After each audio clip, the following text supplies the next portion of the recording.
So this is the setup I have for steering my airships. We've got the steering wheel through a couple of vertical gear shifts and down into a powered torsion spring, where depending on which way the spring turns, gets a comparator output to a linked receiver, which then powers these linked receivers that are set to receive, and these are gear shifts.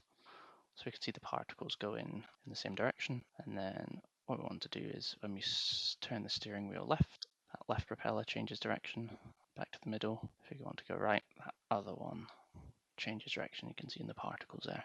When the torsion spring is powered, it locks it in position. So if I switch that back and then unpower that, if we were to turn the wheel now, it goes back, and only very briefly would hold its state. So by powering it, we can hold its state. What this looks like inside the balloon, I've got my windmills powering my propeller power chains, and then we've got a clutch and a gear shift. The clutch is just so I can do an all stop and act as a emergency brake.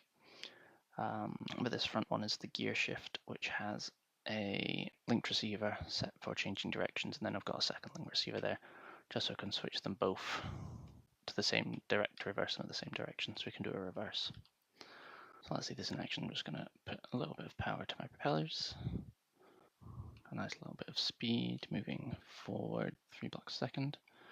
Now if I am to turn this to the left, we can see one propeller is turning backwards now, turn my ship around, and now we've changed direction. If I just turn it back to the right, you can see it's turning, and now we're just going to spin in place. Now the speed of the spin is purely because of how fast my propellers are going, and the minimum speed of this airship is 3 blocks a second. If it's slower, you'll have a more gentle spin. So we'll just straighten that and let's shut down power.